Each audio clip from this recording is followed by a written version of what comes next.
여러분 안녕하세요. 첫 번째 시간 표면 거치기와 표면의 결기호 표시입니다. 학습 목표를 읽어보도록 하겠습니다. 표면 거치기의 의미에 대하여 설명할 수 있다. 둘째, 표면 거치기의 표시 방법에 대하여 설명할 수 있다. 셋째, 도면에 적용하는 표면 거치기 및 표면의 결 지시기호를 기입할 수 있다. 이 표면이 뭐죠? 도면에 보면, 물체 형상에 보면, 이 면을 우리가 표면이라고 합니다. 그러면 이 표면이 왜 중요할까요? 이 표면은 이게 조립될 때, 만약에 디귿자에 이게 브라켓이 있을 때, 이 면과 이 면이 접촉할 때,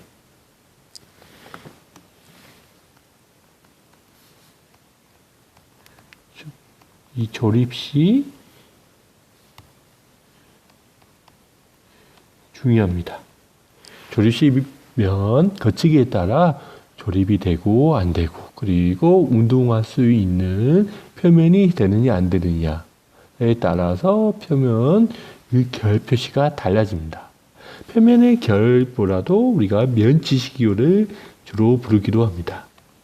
면지시기호입니다. 이런 면지시기호의 특징과 어떤 게 있는지 그리고 면지시기호가 없으면 어떻게 되는지에 대해서 오늘 이 시간을 알아보도록 하겠습니다.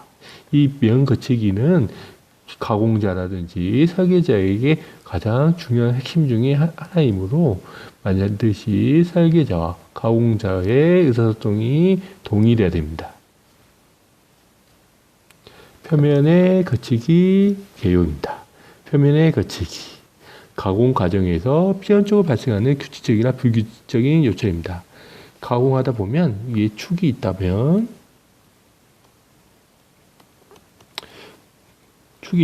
이쪽에 베어링이 조립되는데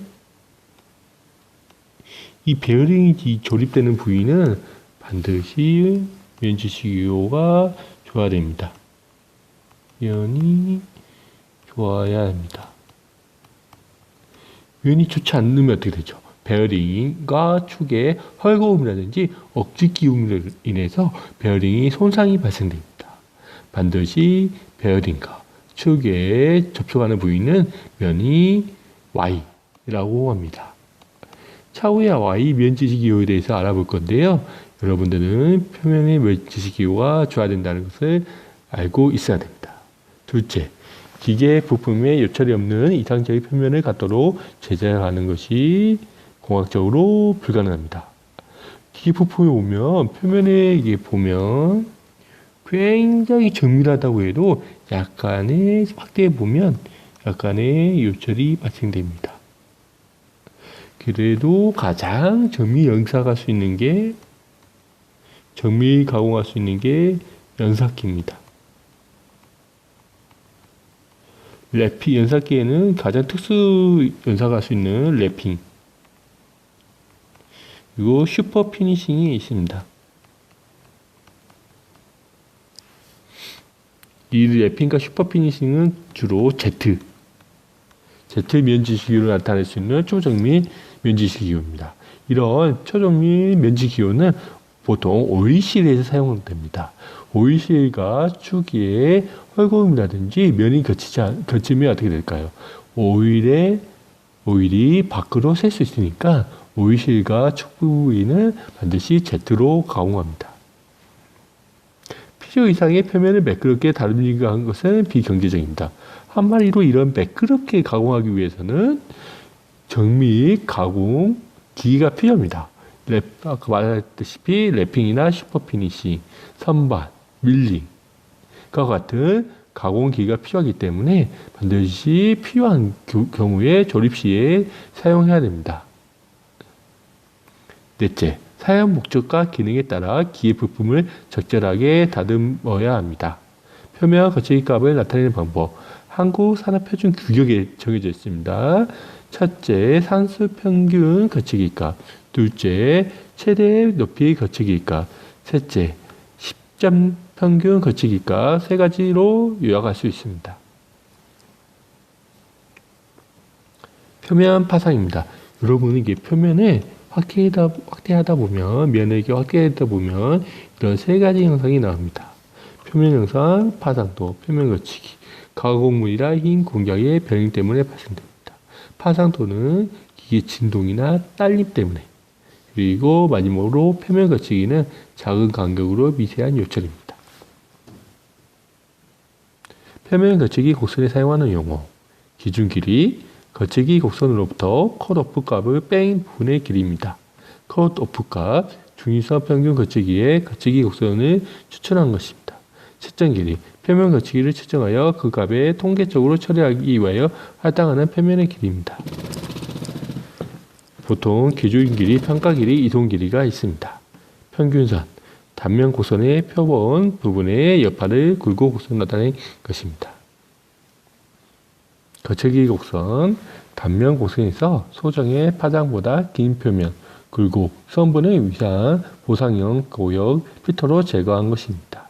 3봉울선, 표면 거치기 곡선에서 뽑아낸 기준 길이의 가장 높은 3봉우리를 지나는 평균선의 평행한 선입니다. 골바닥선, 표면 거치기 곡선에서 뽑아낸 기준 길이 중 가장 낮은 바닥골 평행한 선입니다.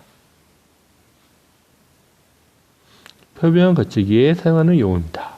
가장 높은 부분을 우리가 산이라고 하고 가장 바닥 부분을 골이라고 합니다. 이쪽에 산과 골의 중간 지점을 평균선이라고 합니다. 표면 거치기에 사용하는 용어, 이쪽에 기준 길이, 평가 길이, 측정 길이가 있습니다. 표면 거치기 종류 세 가지가 뭐였었죠? 산수 평균, 그리고 최대, 그리고 시점대 평균 거치기 세 가지 종류는 반드시 인지하고 있어야 됩니다. 시험에도 잘 나오기 때문에 여러분들은 이 수업을 통해서 이 종류의 특징과 종류를 알고 있어야 합니다. 첫 번째로 산수 평균 거치기 값입니다. 거치기 곡선에서 평균선 방향으로 기준 길이 부분을 채취하여 중위선 윗부분의 면적을 길이로 나눈 값입니다. 보면 전체 부분이 있으면 이 윗부분의 면적을 이 길이 방향으로 나눈 것입니다. 즉 윗부분의 면적을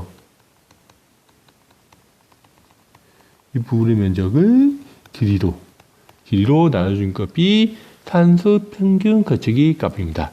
이 산수 평균 거치기 값은 일반적으로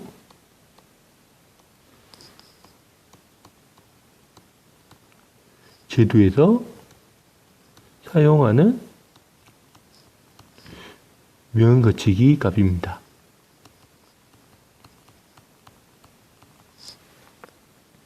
기계 도면에서 표면 거치기 값은 별도로 지정하지 않으나 산수 평균 거치기, 방금 설명한 게 나오죠. 표시합니다.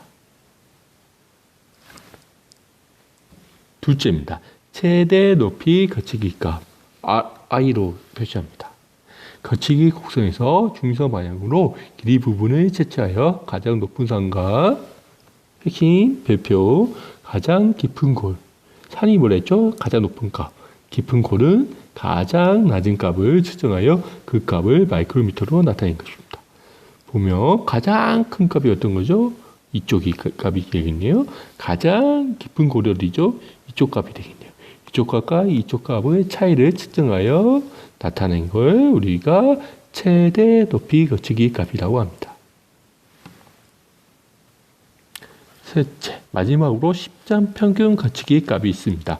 RZ입니다. 거치기 곡선에서 중선 방향으로 기준 길이 부분을 채취하여 가장 높은 봉우리에서 5번째까지 표시하고 평균값과 가장 깊은 골 바닥 5번째까지 평균값 차이를 마이크로미터로 나타낸 것입니다. 제거 가공 기호와 함께 지시할 때는 거치기 값을 Z로 표시합니다. 보면 이 5번째 P, 2, 3, 4, 5 산의 5번째 값과 그리고 고래의 5번째 값 2, 3, 4, 이 5번째까지 평균값의 차이로 나타낸 것입니다.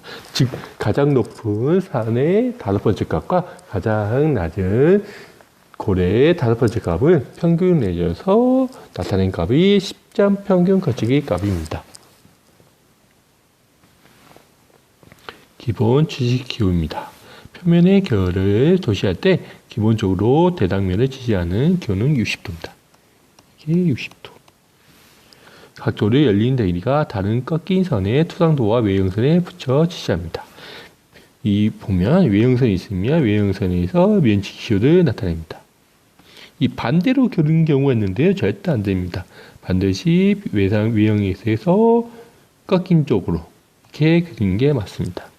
이 반대쪽을 꺾이면은 이게 실격될 수가 있습니다. 이런 반대로 이게 할 수 없기 때문에 반드시 보는 바와 같이 면치줄을 나타내야 합니다. 제거 가공이 필요할 때 지기율을 사용합니다. 보통 보면 하나에 예를 들면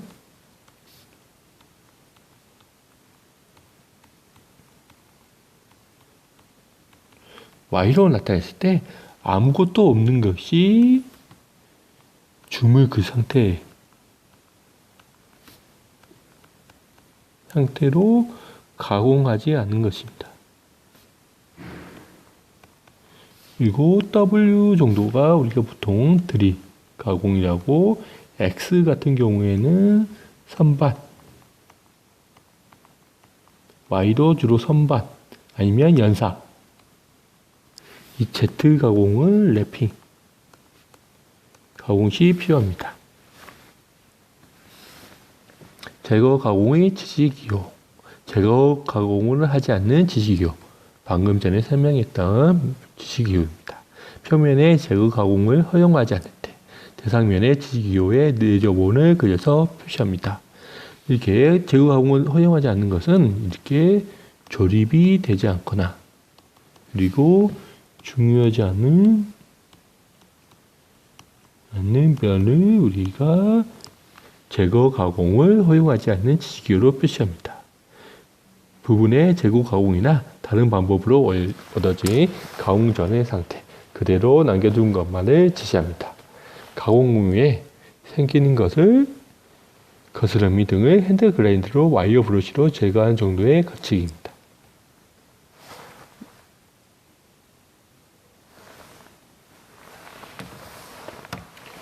제거 가공의 지시 기호입니다. 제거 가공 방법 지시.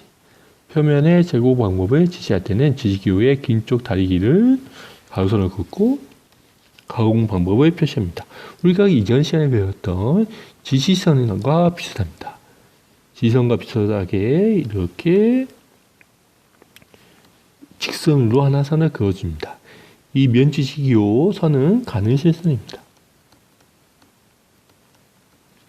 그리고 이따가 선반 또는 밀링으로 표시하는데, 보통 선반은 L로 표시하고 밀링은 M으로 표시합니다. 표면 거치기의 지시값이 마이크로미터 1000분의 1mm죠. 기로로 기입은 생략합니다. 산소 평균 거치기 값으로 지시하는 방법입니다. 허용할 수 있는 상한면만을 지시할 때는 지시기호의 위쪽이나 아래쪽에 기입합니다. 이렇게. 보통 5.8 숫자가 나오는 경우가 있는데 숫자로 나타나지 않고 제도에서는 W, X, Y, Z로 표시합니다. 산소 평균 거치기로 지시하는 방법. 특정 구간으로 지시할 때는 지시기호의 위쪽이나 아래쪽에 기입한 상하는 위에, 하하는 아래에 기입합니다. 이게 상한값, 이게 하한값. 즉 5.8에서 1.5, 즉 1.5에서 5.8 마이크로미터 이내에 있어야 된다는 면지시기호를 표시한 겁니다. 최대 높이 거치기 또는 십자평균 지시하는 방법입니다. 상한만을 기입할 때는 지지기호의 긴팔선을 가로에 출하고 그 아래 간략하게 표시합니다. 아래 있다가 표시합니다. 이 아래가 아까 말했던 최대 24 마이크로, 그러니까 0.024mm 안에 표면 거치기가 존재해야 된다는 값입니다. RZ95는 10점대 평균 거치기 값입니다. 표면 거치기의 지시 방법. 최대 높이 거치기 또는 10점 평균 거치기로 지시하는 방법. 상한과 하한을 동시에 지시할 때 상한, 하한을 기부합니다. 최대 높이 상한 하한값, 그리고 10점 평균 거치기 상한 하한값입니다. 특수한 요구사항의 지시 방법. 가공 방법 지시. 제품 표면의 곁을 엮기 위하여 특정 가공 방법으로 지시할 때 M은 밀링, 선반은 L, 연삭은 그라인더. 반드시 이 세 가지 종류는 알아두어야 됩니다. 이런 밀링 한글로 쓰지 않고 반드시 M으로 쓰거나 L로 쓰거나 G로 표시합니다. 가공 방법 지시. 제품 표면의 곁을 얻기 위하여 특정 가공 방법을 지시할 필요가 있는 경우에는 위쪽 문자 또는 가공 방법을 기입합니다. 표면 처리 방법. 표면 처리 전과 후에 표면 거치기 지시하는 등 바로 앞 가공에 표면 거치기로 지시할 경우가 있을 때에는 문자나 가공 방법을 붙입니다.